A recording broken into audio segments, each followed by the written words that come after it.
So I suppose my aim today is to try and give you provoked thoughts, give you a different side of things, my opinion on what I consider best practice, and some take-home messages that you can practically apply.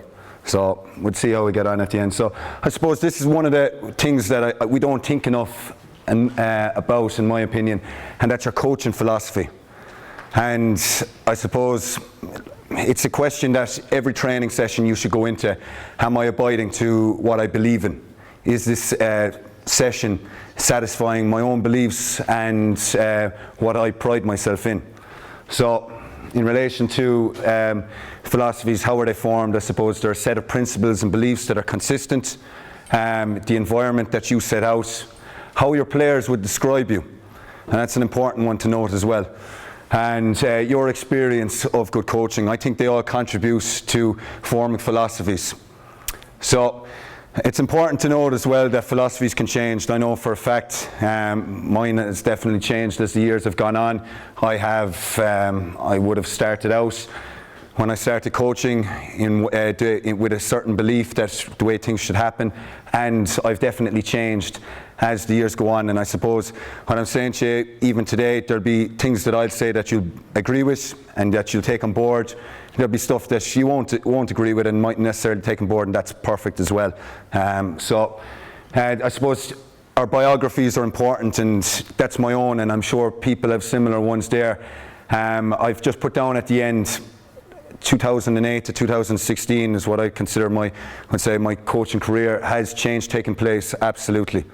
So when I started off, with 6 Mile Bridge and St. Cayman's, when I just finished in 2008, 2009, I would have done stuff back then that I probably wouldn't do now. And I'd like to think, some of the stuff would be better. And I suppose we're all on a journey. And our philosophies are formed, and our coaching standards are formed by our own playing careers, coaching courses, talks like today. I suppose from my point of view, I was very lucky to have coaches like Cian O'Neill, Donny Buckley in football that I would have taken and been involved and said, you know what, that's put me out of my comfort zone. And that's a big thing. I always felt that I was a better player when I was put out of my comfort zone, and the more times I was. And I think that's very important. You're constantly assessing that in a training context. Have I put the players outside of it? Have I put them in worst case scenarios? From a hurling point of view, I would have had John Toohey would say when I was playing underage hurling with Limerick, and again, excellent as well. And I think there's all coaches, good and bad, that you'll say, I don't want to be that guy. And there's parts of this coach that I would take on board. So I suppose now I've gotten to the stage where I have a big involvement with underage hurling and underage football, and it's just kind of seeing the way and forcing you to think what way players learn, the different types of personalities that you have on the field, the different way that learning takes place. And I suppose that's my real passion, is to see, and has learning taken place throughout the session? And that's kind of led me to bring my investigation onto a step further. So I'm currently in the University of Limerick at the moment, and I'm looking at studying the coaching pedagogies in Gaelic games. So what practice are we subscribing to as a sport? All right. There's loads of anecdotal evidence, but we have nothing to actually form rigid and proper feedback. So I'm looking at that, and I'm looking at different ways that we can improve, how it impacts performance, how it impacts player enjoyment, and how it impacts coaching performance. So these are questions that I think are crucial, that you need to ask yourself. And again, this is something for you to reflect in time and each time you plan a session. So what are the ratios? Drills versus games. Okay. Isolation versus game context. Me talking versus they talking, and traditional or game centred. So I think it's very important that you reflect on that each time that you go onto the training fields and see, how am I subscribing to one or another? What effect is it having on performance? What effect is it having on the coaching session? And they're crucial, and we'll talk more about them as we go along. So I have at the bottom there traditional or game-centred. So from coaching approaches and the way that we coach our games, they probably fall into two broad categories: traditional and game-centred. So the traditional approach, you're talking warm-up, drills, modified games, followed by a full game, and it goes in that form. Okay. So what do we associate with traditional? It's linear, so it has that A, B, C, D product. Okay. It's structured or rigid to an extent in that the session will take the form of easily controlled environments. So we all know that. Let's take our one of our traditional drills that we might use, okay, of having 3 players and 1 in the middle. It's a very easy one to run off, isn't it? Okay, we'll let them off at it for 45 seconds, and we can see lines across the field. Okay, it also takes the form of from an organisational point of view that we have. This is going to be the way that our session happens, and we don't have as much flexibility. In traditional, the one thing that it really does get across is a high repetition of skills. So you'll come off, or a player will come off at the end of a training session, and as long as the work to rest ratio and the number of balls that are included per drill, they'll have had numerous contacts with the ball. Okay, you're talking probably up over 100. Okay, in a session like that. And it's excellent for getting across repetition of skills. All right. Also isolation. So we take it. How do we traditionally in this form of approach? We look at skills in isolation. So we're going doing a hooking. We're going doing a hooking drill now. We're going to do a blocking drill. We're going to work on our first touch. Okay. There's one specific, and we're looking at stuff in isolation rather than numerous outputs that could be explored. And I suppose it's coach-centred. And what I mean by coach-centred is the coach is the person talking, is the person giving direction, is the person giving instructions. Okay? And that's what we look at from a traditional point of view. So game-centred or player-centred. So I suppose to give a small bit of history on this first of all, this kind of approach has been in the evidences back from the 1980s, and it's really kind of, I suppose, come to the fore in Australia and New Zealand in terms of the research that they've done on a game-centred or a player-centred approach. And it really is, I suppose, it's challenging. It's putting to establish the context of it. This is what we have. This is what a game-centred or player-centred approach would usually look like. You'd start off with a game to establish context. Okay. So straight away, that is, I suppose, competing and contrasting with your traditional approach from that point of view. Then what happens is there's a discussion with players about the areas to focus on. And I'm going to go through a game-centred session later on and see how this is actually applied and how you might apply a game-centred. So then you're looking at game scenarios, phases of play to develop it. And then there's flexibility in the session to practice skills in isolation. So, for example, there's no point in us expecting a drill to take place or a game to take place if the players are falling down on one of the if we expect them to be able to do E but they don't have C and D to get there. All right, that's where in a game-centred approach it has that flexibility to be able to bring in and practice skills in isolation, and it's crucial as coaches that we're able to identify when that takes place. So you have conditioned games, you have more discussion, and then you're returning to the game at the end. So you've identified a problem. With most of the teams that we have, I suppose you're looking at a group of players that we know their strengths and weaknesses. We have context in terms of previous games that they might have played in, and therefore we're in a position to identify a problem scenario. Now you might be saying start with the game and establish context. So it's probably clear as to what you're hoping the difficulties that might happen in that game, because if they happened in previous sessions, they'll probably have happened there as well. So, game-centred, and the important things to note about these.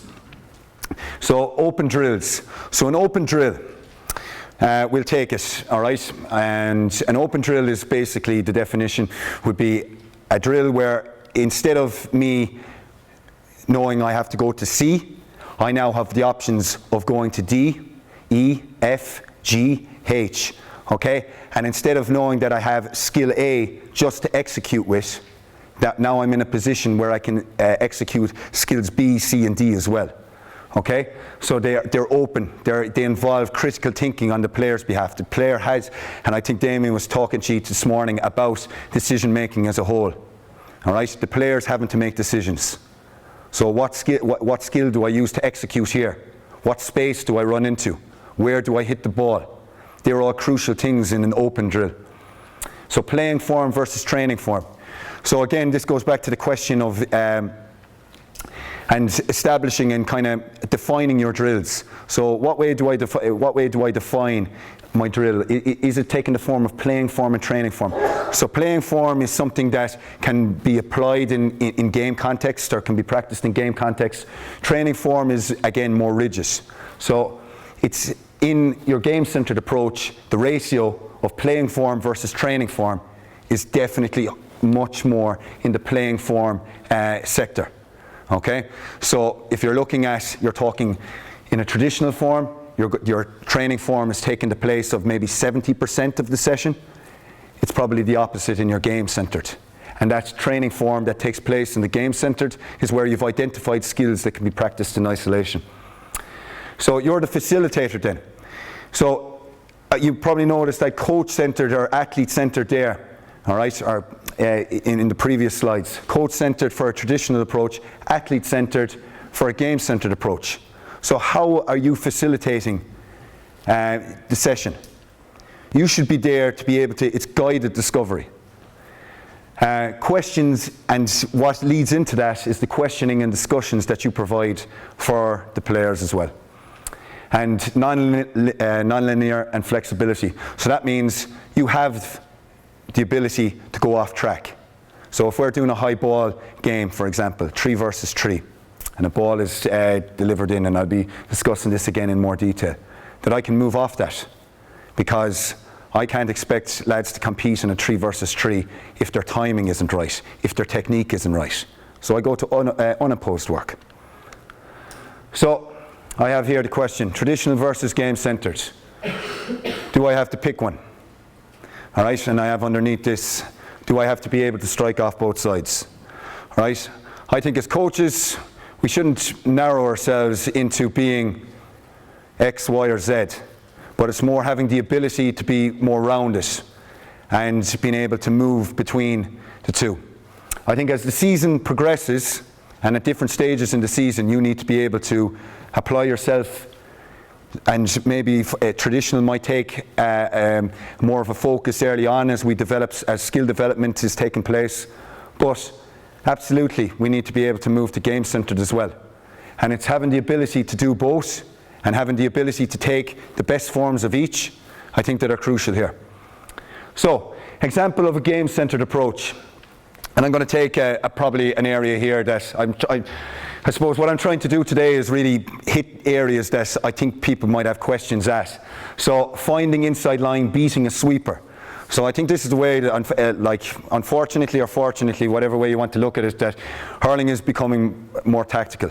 Okay, and of course the scoring zone in hurling, you're talking that you have it out as far as the 65-metre line traditionally. Okay, that you're having that is our scoring zone, probably between the 45 and 65. If I was to put up on a screen here, and I'm sure I'd say Damien even might have touched on this, the scores that have been gotten. Okay, they've been getting in that radar. Okay, but what teams are doing at the moment is they are putting in place a system that basically clogs up that area. All right, and saying, fine, if you're going to score, if you're going to beat us, you're going to earn it.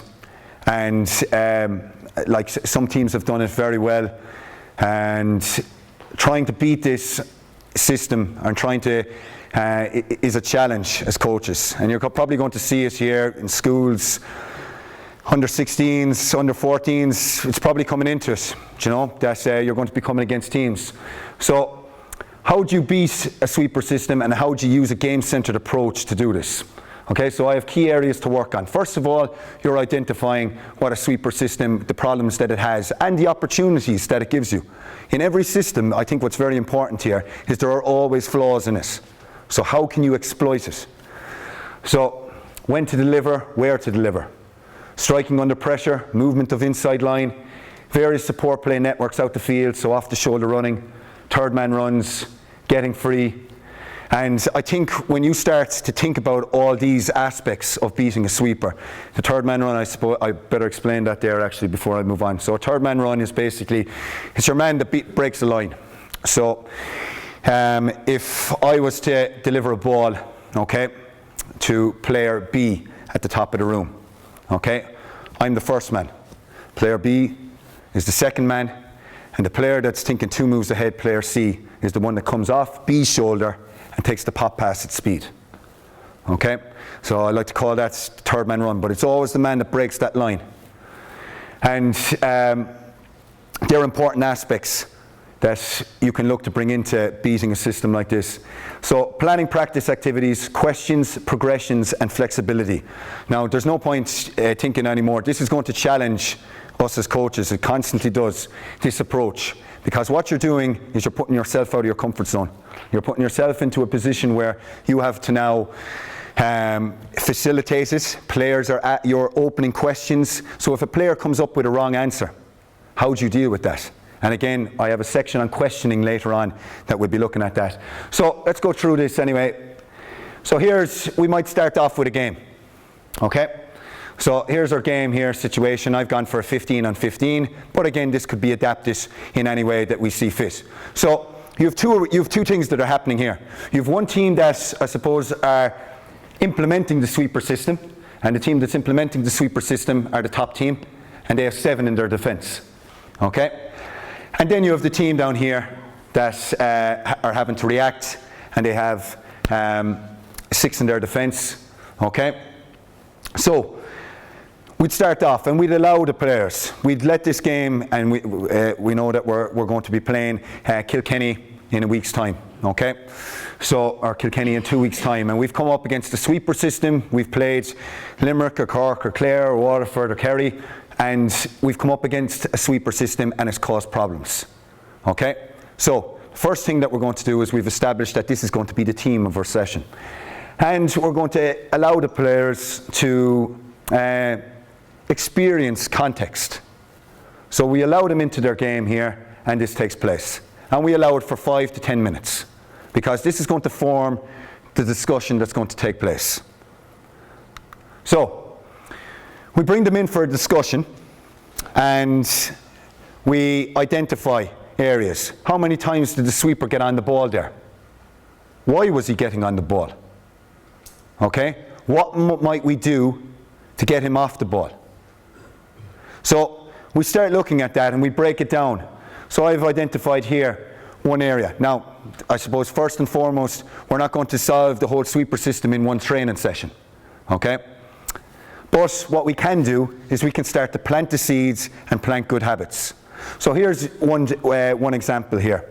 Okay, so this is a very simple drill where we have a tree opposite tree.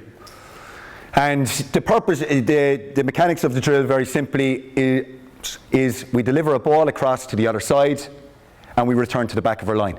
And that's very simple as to, but now we start getting them to think about where to hit us, when to hit us, how to hit us, what trajectory to hit us, what speed to hit us. Okay? These are the questions then that are the higher order questions. And you're talking about here, getting players. So I have my top guy, the ball, let's say the ball is starting off here. I have my first receiver up above. So I'm receiving the ball, all right? I protect it as a forward or as an inside man or anywhere in the field. You're trying to protect space that you hope to run into, okay? So you're reading the body language of the player. So I'm receiving the ball inside now, okay? My man, and this man is after getting it. The ball hasn't even reached him and I've decided to make my run. First of all, you're running into the space that you had hoped to protect too prematurely. Okay? Furthermore, as a forward, you have those initial steps to break that gap between you and your man.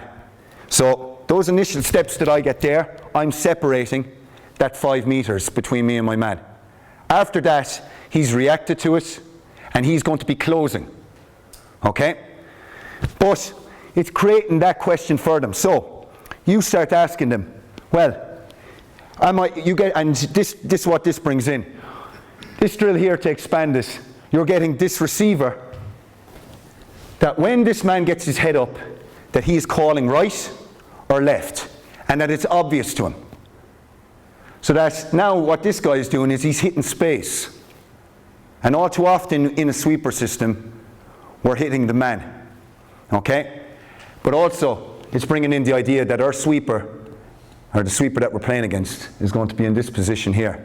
So how to beat him is either by going over him or around him when we're looking at direct ball.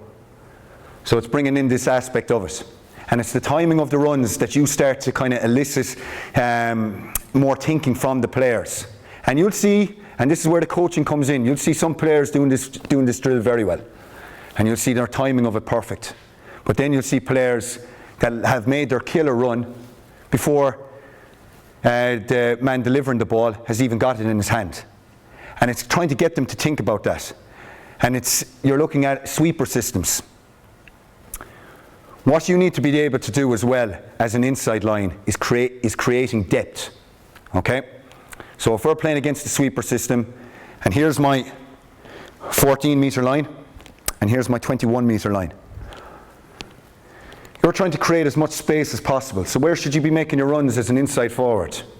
From in here, or from out here, where you're going to be running into more and more traffic. So there's, again, you're starting to get into the real certainties are about a sweeper system. So it's kind of bringing in this, and that if I'm collecting the ball closer to goal, that I'm going to be in a better position to do something with it. Okay? And we're bringing in then as well, when do I deliver this ball? So this is the width of a field. Okay? This player can carry the ball a small bit further. Remember, as a sweeper, what happens? If I deliver a ball from the half-back line, the sweeper has 70 metres to read the play.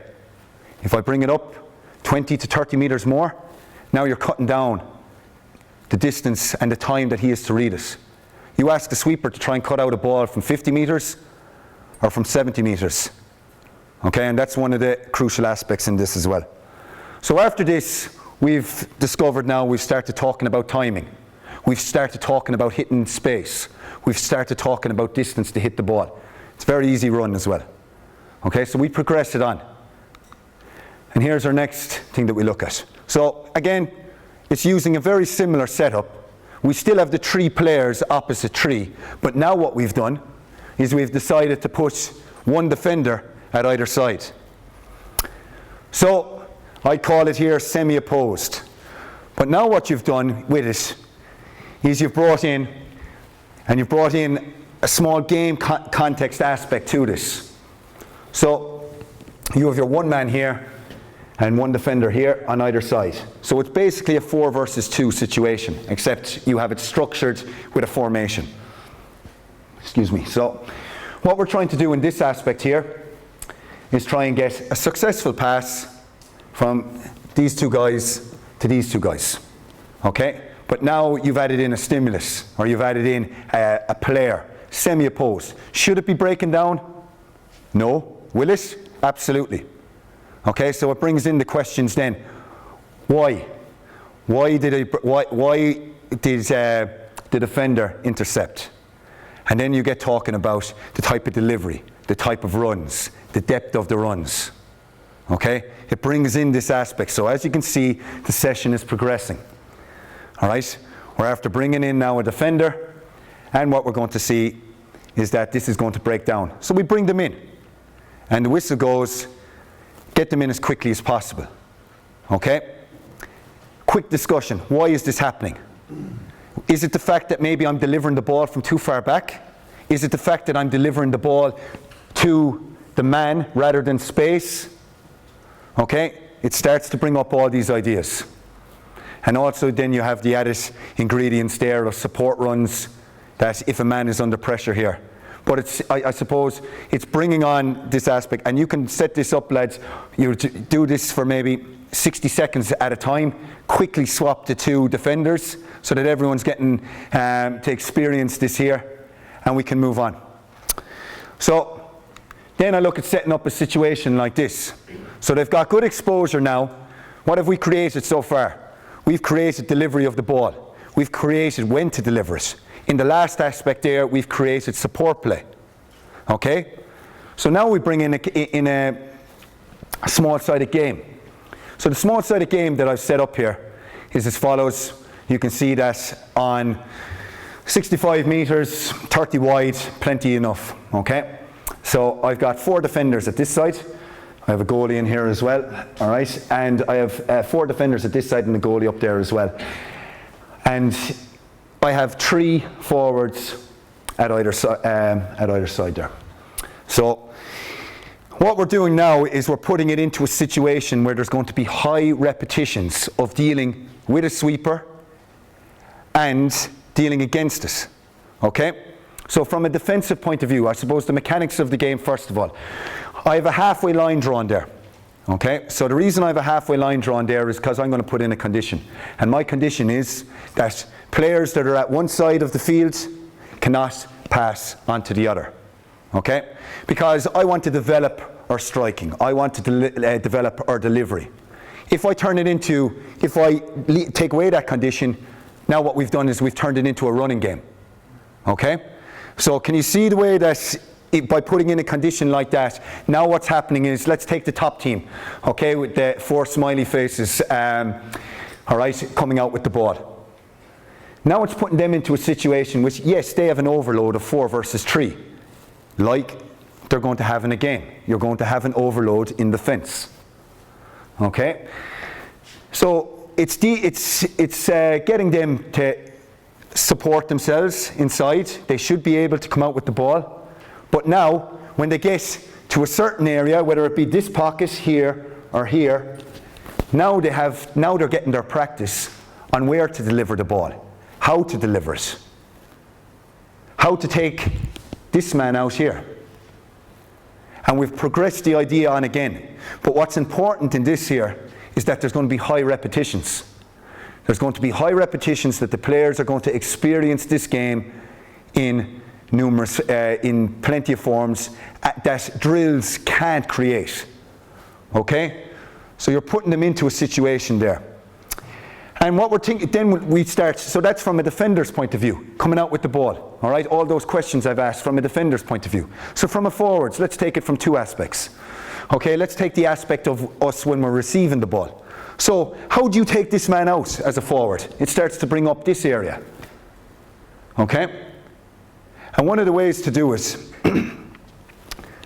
is to bring over one man on top of him. So that now basically this man here has 2 men marking him. And that's what we kind of see in sweeper systems. But as you know, that can be a hindrance to a defence as well, by bringing that second man over. And now they're wondering, who's marking him? Am I marking him? Is the sweeper marking him? Okay? So questions like that. And we can progress this game. So we progress it. So let's take it then, it brings in the idea of short puck outs as well. How do I get myself free? How do we get, so if we have a puck out up above and we have the 4 defenders there, it starts asking a question as a defender, how do I get free? Okay? As attackers, how do we split the difference? And again, they're crucial questions that these games bring up. Also, if you're looking at it then from that point of view, once the ball is being delivered, that is then, and what happens with sweeper systems is they replicate repetition. So what you're seeing traditionally is with a sweeper system, opposition puck out, they're going to be able to get it to one of the, more than likely a member of their full back line. Okay? So that brings with it a flaw in the system that you can practice in training. So if that happens here, and the ball goes to our fullback in this question, what does he do with the ball now? What does option 1, 2, and 3 present for him? Where do they move? When do they move? They're all questions that, again, this game brings up.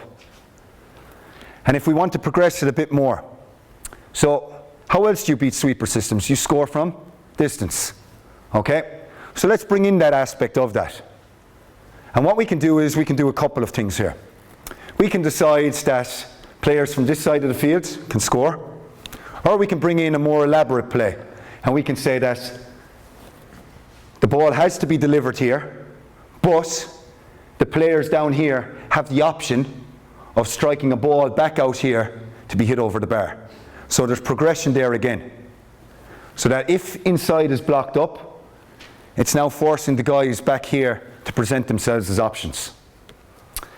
And that's the kind of session that you will get a lot of discussion, thinking, and I'm a big fan and a big believer in experiential learning. So the players are beginning to see what is working, what isn't working, and they're getting to see why. And the discussions you have with them will bring that in. So then, we've hit numerous points on this. We go back into our game at the end, and we see, are the same mistakes still happening? How many times has the sweeper got on the ball from balls that we've delivered in? And that is something that we would like to have cut out here. But then for the next session, we might look then to see at developing scoring from distance, at running the ball. There are all different ways of beating a sweeper as well. Okay, but that's just how the game-centered approach might look. And of course, what you've seen there is I constantly ask questions. You're providing parts of that session where they're getting their water break, bring them in, and the questions are discussed. And ask them to see what worked, why did it work, why didn't it work. So, moving on from this, all right, and we've all probably seen this this diagram here, but what is skill, and more importantly for me, is how we develop it. So we have skill has been made up of technical, tactical, but being able to perform them under pressure is absolutely key. So we've all got guys in training that, you know, Michael is going well. Michael's going well for the first 3 or 4 weeks, and then we put a man in with him. Is Michael going well now? You know, when his skills are put under the microscope. So, progressions for skill development. You've got your unopposed, and of course, we have to be the architects of deciding when it happens. You've got your semi-opposed. So, I'll just take that one, that semi-opposed one there for a second, because I'm a big fan of that. And I'll try and include this in every session I do. So, you'd have a section that we look at skill development or practice of skills at every level. So put our players into a situation where the focus, and there'll always be a primary focus in a drill or in a scenario or in a game. And let's say that the focus now is first touch. So we look at developing a player's first touch. I like to set up a game where we have 9 players and we have 3 teams. So we have blue bibs, yellow bibs, and non-bibs. And basically have a situation where one of those teams is defending for 45 seconds.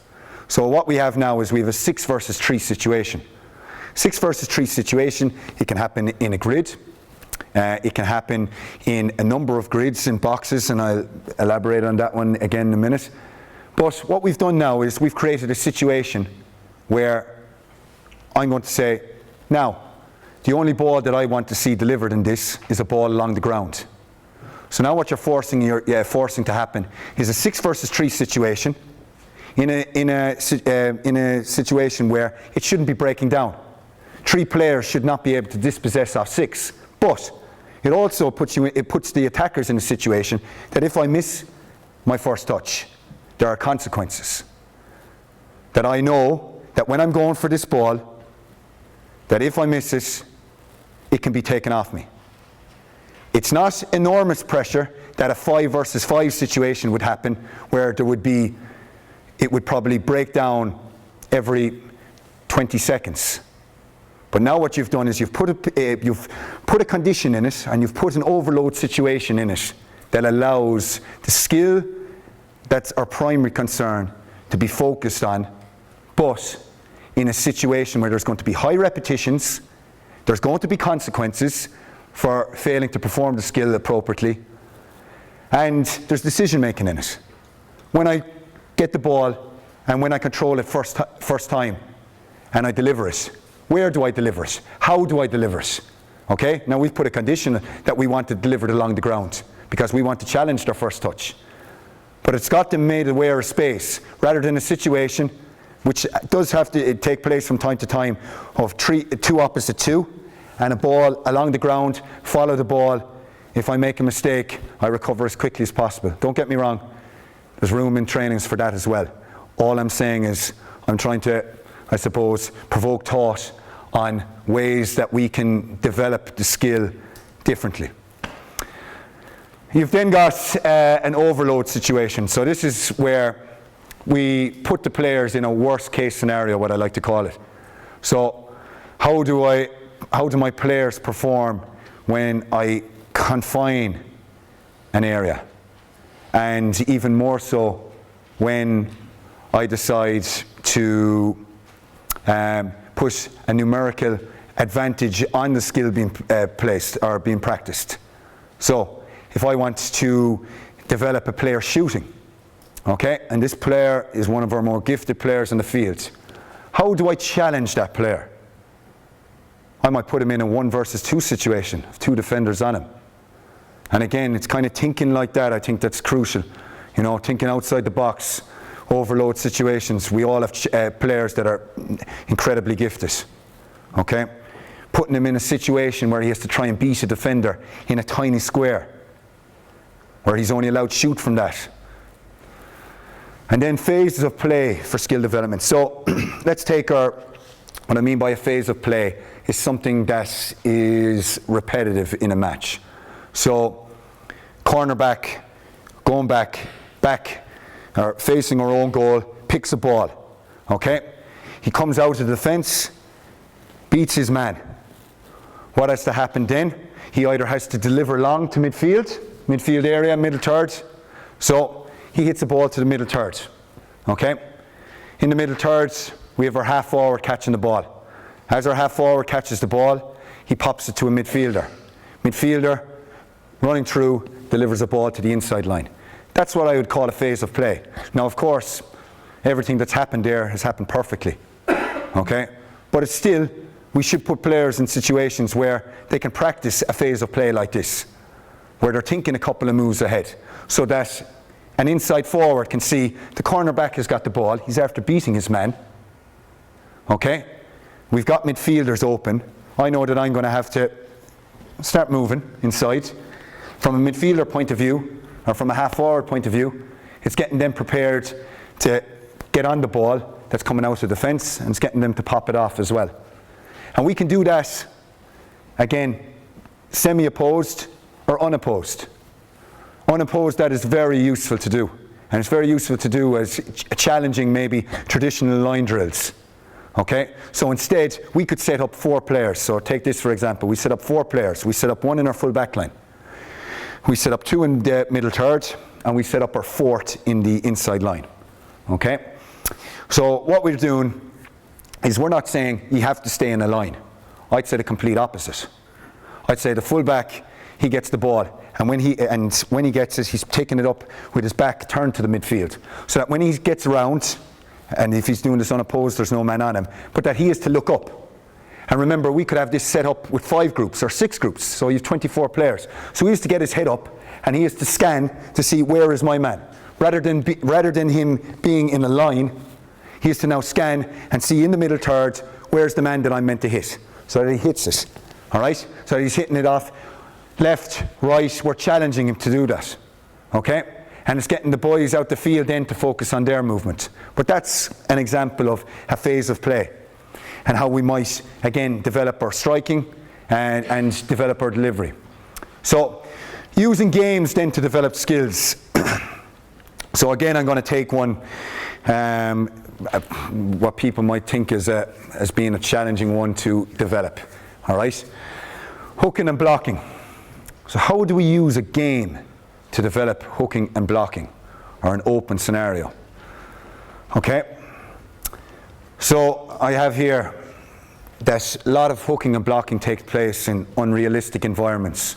When to strike, how to strike. So you're telling a player, okay, what you're going to do now is, and I've seen this happen with no ball, with ball, that you're going to get hooked, all right?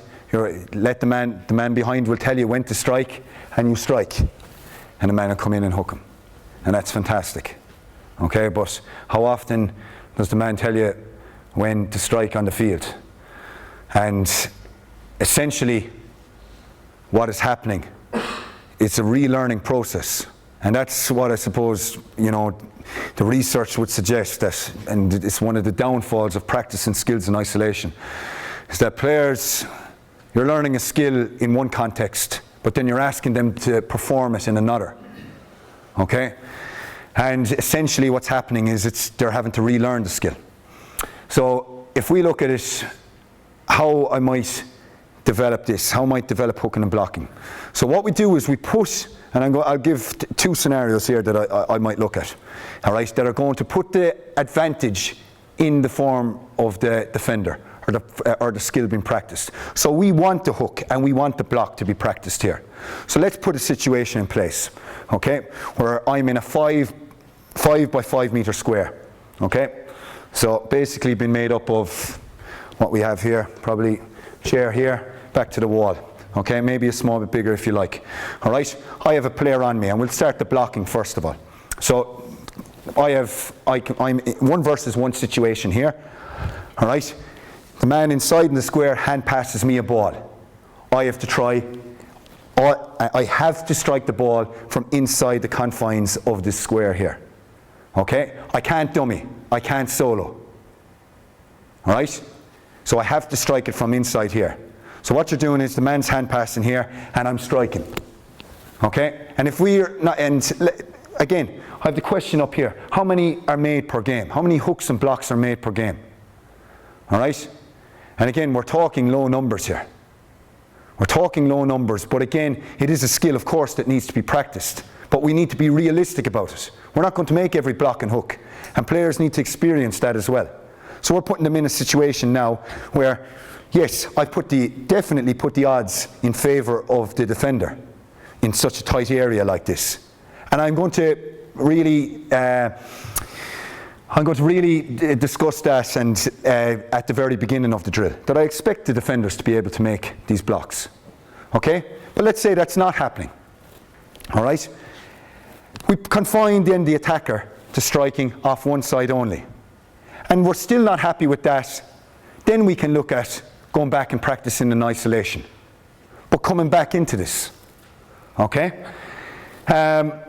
Looking at then developing that onto an actual game. So I could put a 5 versus 5 game. And again, the primary, yes, there are other things happening here, but I'm going to put a primary objective in favour of the defenders here. So I'm going to say that 5 versus 5 game. All right? The attackers, or the people in possession, they hold on to possession for a minute. All right? Even if they're blocked down.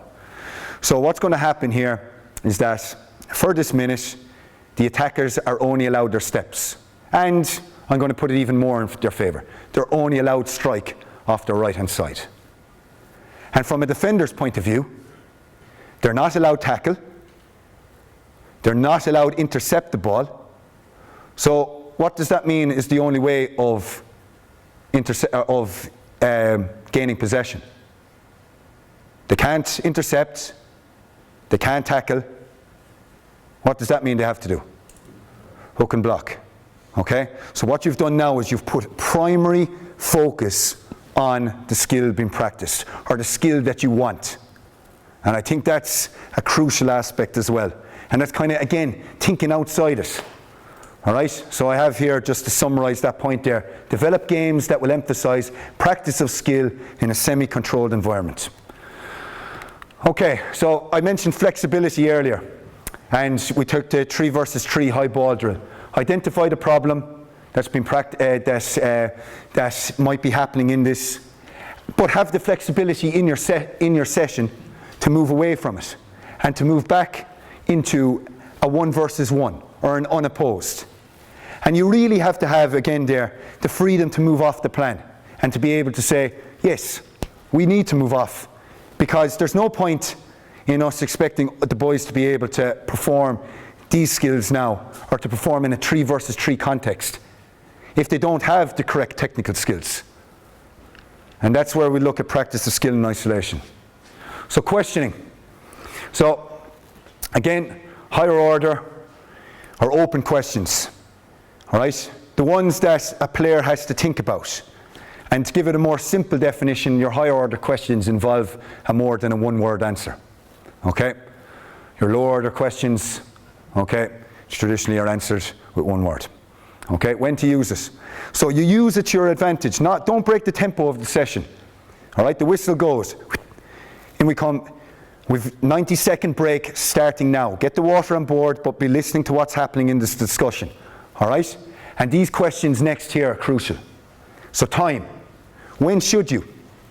Okay, and we're asking this question around. When should we deliver? Okay, when should we stand off our man? When should we foul? Okay, space. Where should you run to? Where should you have supported the man? Okay, risk. I suppose our big question here with our backs coming out with the ball. Consequences of a back losing it in his middle third, severe. All right, so which option should you use? Centre back is free, but he's 20% free. Okay, should I still go for that? And execution, how should you? So, myself to the cameraman here, should I strike past to him here? Okay, questions like that. And as I say, lads, turn feedback into questions: when, what, where, why, how. And they really should. This is how you develop an athlete-centered approach. By asking questions like this, this is how you develop that approach. Okay, so tactical development. So what we learn, we have to learn to do, we learn by doing, okay? And again, in tactics, and I'm going to pose a couple of questions here now, you'll see. So get back and help the full back line. Get on those breaks. Support the full forward line. All right, we all say that, and we're all used to it being said to us, okay? But I think that players need to experience. If we're asking them to do something, they need to experience how to do it, when to do it, why to do it. So you have 2 ways of really looking at it. You have it simulated, and simulated is what probably should be used more by coaches at every level, is putting it in floor here, lining out 1 to 15 or 1 to 15 in cones, and putting a scenario to a player. Here's where the ball is in a small scale. In a small scale, you can have room for discussion. So the ball is here at our number 12 position. Okay, the wing back for the opposition has it. He has no one on him, and his head is up. What should happen now? So it starts to create debate about, does my centre back decide to drop a small bit? Does my wing back here close up on his man? Because now he's the player at that side of the field, could easily get a ball to him. My full back line, what do they do? So discussions like that. Now, one way that I like to develop tactical awareness and tactical development is using trigger coaching activities. So, I don't know, is it a term used, but it's what I call it anyway, a carefully designed activity or scenario that replicates a repetitive phase of play in a real game. All right, so identifying a clear trigger that causes a player to do something. So, what causes our half-back line to behave like they do if a ball is about to be struck? Do they see, is the trigger that a man is unopposed and that he's about to deliver long, that they go back and help their full back line? Okay? So, we'll take an example here. Here's a simple game set up, all right? And again, I have a primary focus here. My primary focus here is, from a forward's point of view, it is getting a decent ball into the inside line. But, more importantly, I want support runners. I want to create the debate about this third man run. So here's our situation. The ball is delivered out into this 4 versus 4 situation here. Okay? So what we can say is that whoever wins possession out here is playing with the attacker inside. So the ball is delivered out. So let's say team 1, they get the ball and they try and deliver to their inside line. So I'm looking at 2 things here. I'm looking at what did the other 3 players that didn't deliver the ball from a forward's point of view doing? And from a defensive point of view, what are we doing to help the man inside? So I call it a trigger. The trigger is, in this situation here, is when the ball is about to be delivered. And what this is this is a repetitive play. This happens numerous times in every single match. But if a player has experienced this, the outcomes of this game are so limited. They're so limited. The few things that can happen between this 4 versus 4 situation are, if I'm attacking, I deliver the ball in and I support. If I'm defending, I get back and I help. But it's forcing them to do it. There's limited outcomes in it. And it's bringing in the idea of our third man run from a forward's point of view. So, this man here delivers the ball. Ball 1, or man number 1, man number 2, man number 3, 3, and 3 getting in. But it's the primary objective in this is supporting the inside line and helping the inside line as a defence.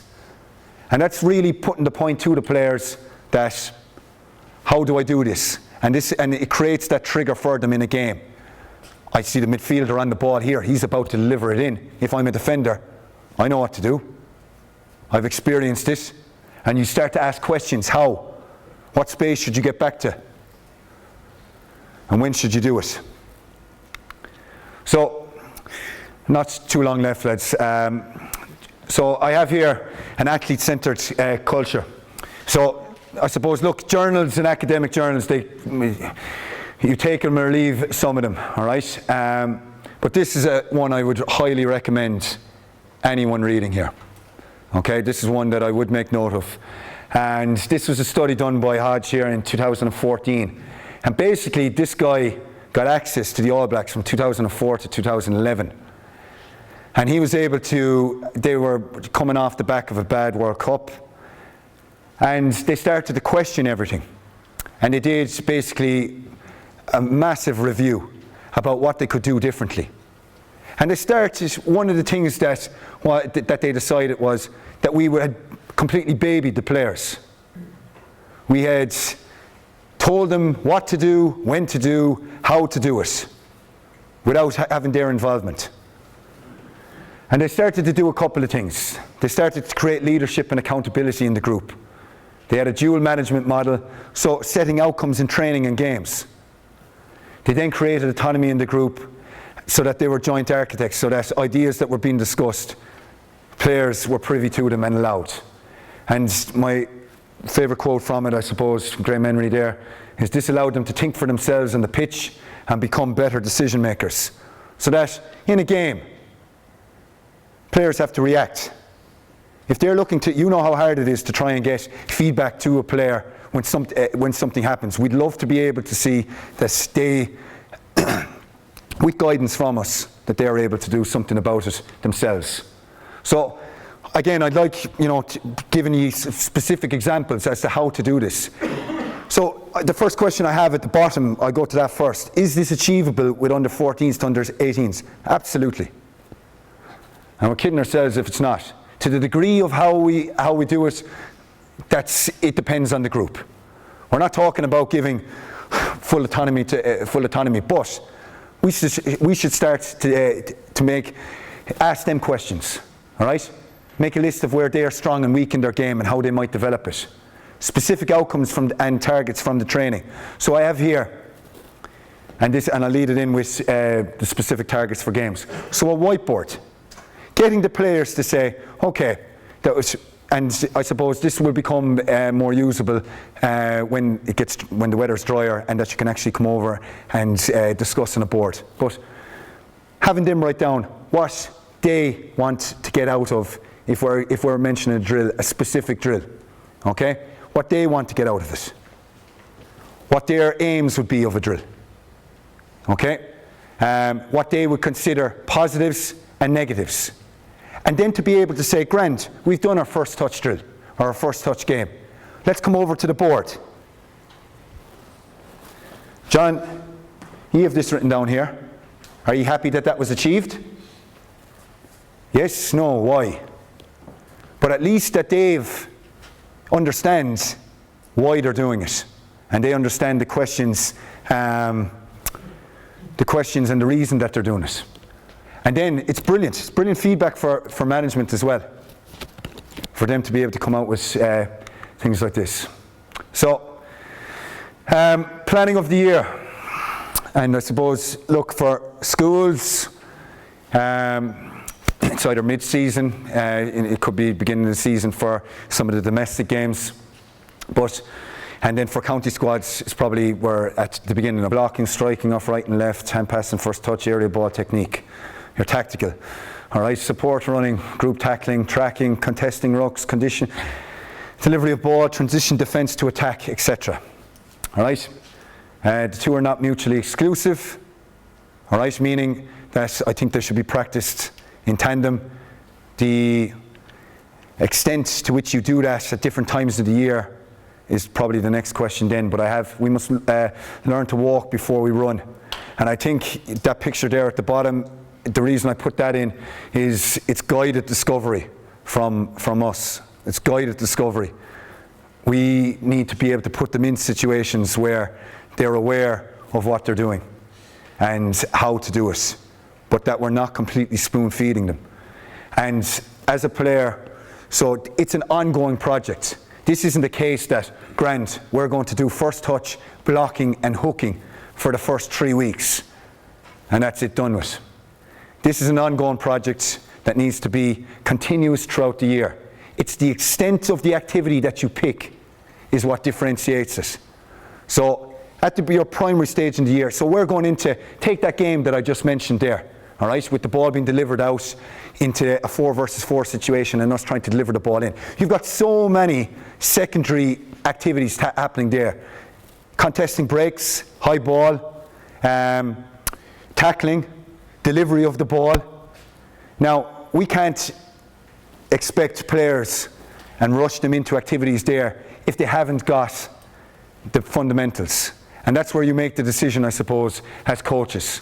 All right? But it's important that throughout the year that they can differentiate as well. I think it's very important that they're able to differentiate.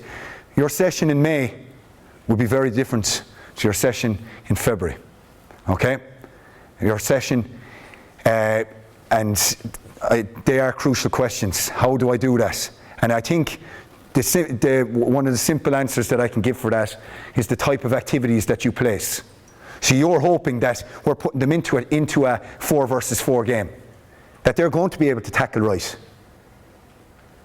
that they're going to be able to block and hook, okay, that they're going to have those correct fundamentals. But if they don't, and I even have chats with Donny Buckley about this, and he'd say to me, I must factor in a tackling session. And this could be around May or June. And he'd come out of a challenge match and say, I'm not happy with the fundamentals. And you'll have to revisit.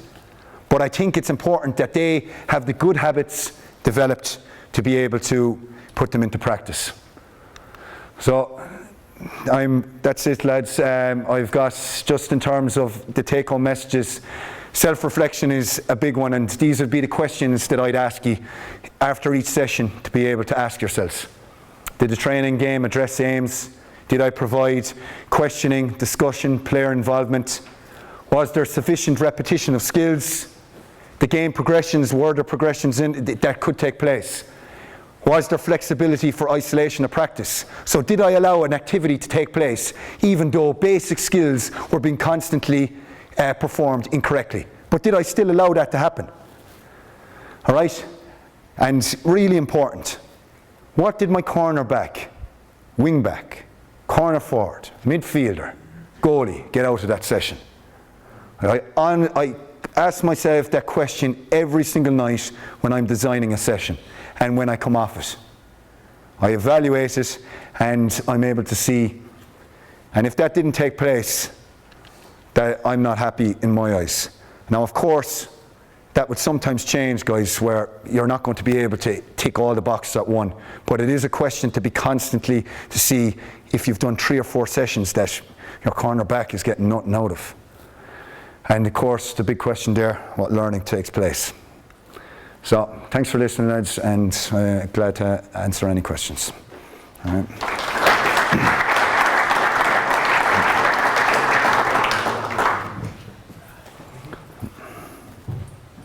Thanks a million, Paul. People are probably hungry at this stage, but maybe we'll allow 2 or 3 questions. Is that okay? Yeah. Yeah. Paul, I asked one Kelly just then earlier on. You said you were at St. Kim's. Was that you teaching or a student? Or? So, yeah, teaching. I finished my undergraduate in 2008, and I'm teaching PE and maths there. So you were involved in that 09 team, so yeah. So looking at that, and you add in Flannans and Artskull Reach, and you look at the minor success and the under 21 success, your colleges that were supplying the players at the time were going very strong. Caymans had Patch Collins, yeah. No Purcell, yeah. Pashy and all those lads, Kevin Lynch. All these lads. Yeah. And Artskull, yeah. Shannon, yeah. Tony Kelly and so forth. That really set the platform for you going forward. Absolutely. I think the schools, you look at what's happening at the moment and how well would take even Limerick are performing at minor 21s level at the moment, and how well would say Artskull Reach are going, and that they have also Castle Troy, West Limerick colleges, Doon, to name a few. And at the moment, I suppose like our own school in Caymans, we are struggling. The reason that is, I don't have the answer to it. It's not that I don't think it's that we're doing any less, but I think that it's an absolute, must for underage that the school system are providing, because it's a case that I think we're getting access to the county teams once a week on a Saturday, but that work needs to be reinforced midweek, and even from, let's say, Limerick underage football, I have a big involvement in at the moment. Our academy is going, I couldn't be happier with it, but our school's football probably, isn't functioning as well as we would like to, And again, you take the example of your Kerry and Cork schools in football and how well then they're performing. You look at St. Brendan's in football. There's an absolute direct link with players performing well with their schools and school strength versus how they're going to perform then at county under 16, minor, etc.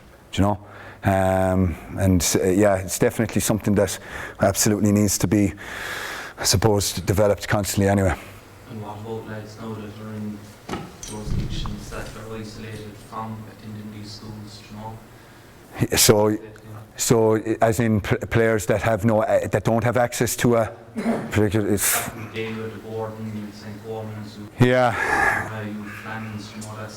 Yeah, it's like, I suppose it goes, but like you look at like my own clubman Brian Geary, even Niall Moran from Hand they went up to Shocks from Kilmallock. They went to Coleman's, Flannans, and it's a tough one. It's a tough answer. Like it's a tough question. I don't know where. From my own point of view, if I was back playing, I'd love to go to a school that I could have access to top class football and hurling. But it brings up the debate of, does your education suffer as a consequence of this? Is it feasible for a family to do that, to be able to get their child to that? And it does bring back I suppose, the question that you asked there about boarding. Is there room for doing that again? But I don't know. Maybe one other question. Are you okay with that? Yeah, there's many. Yeah. We'll just ask you about the famous rock ball, which has come in of late. Yeah. How you go about coaching it? Yeah, coaching.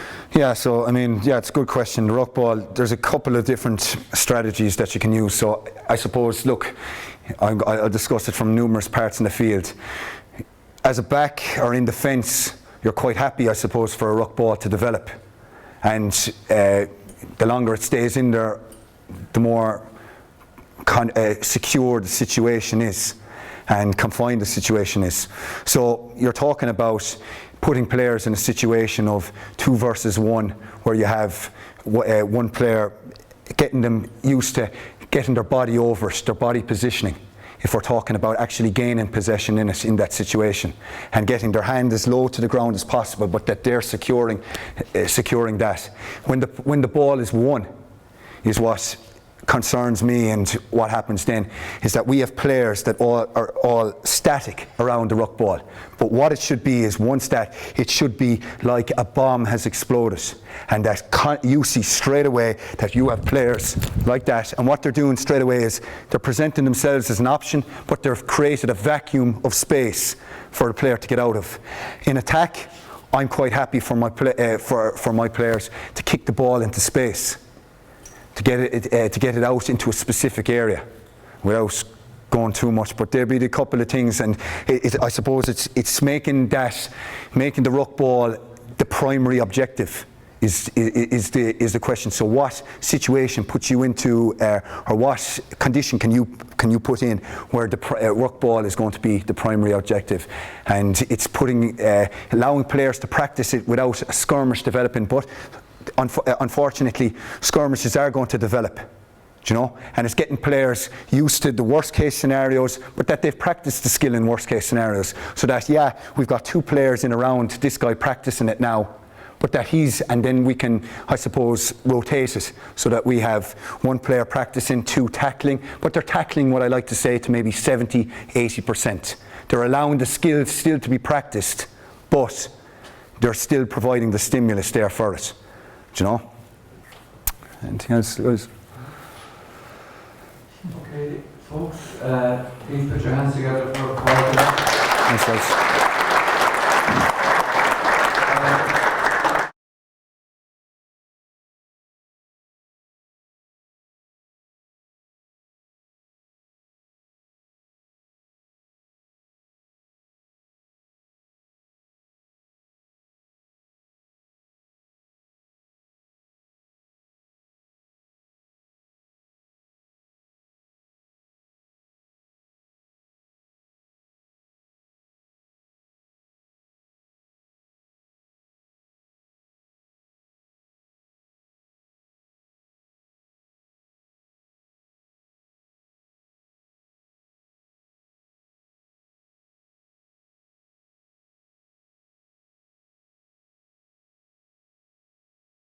So I suppose my aim today is to try and give you provoked thoughts, give you a different side of things, my opinion on what I consider best practice, and some take-home messages that you can practically apply. I always felt that I was a better player when I was put out of my comfort zone, and the more times I was, and I think that's very important. You're constantly assessing that in a training context. Have I put the players outside of it? Have I put them in worst case scenarios? An open drill is basically, the definition would be a drill where instead of me knowing I have to go to C, I now have the options of going to D, E, F, G, H, okay? And instead of knowing that I have skill A just to execute with, that now I'm in a position where I can execute skills B, C and D as well. We should put players in situations where they can practice a phase of play like this, where they're thinking a couple of moves ahead. Having them write down what they want to get out of, if we're mentioning a drill, a specific drill, okay? What they want to get out of it. What their aims would be of a drill.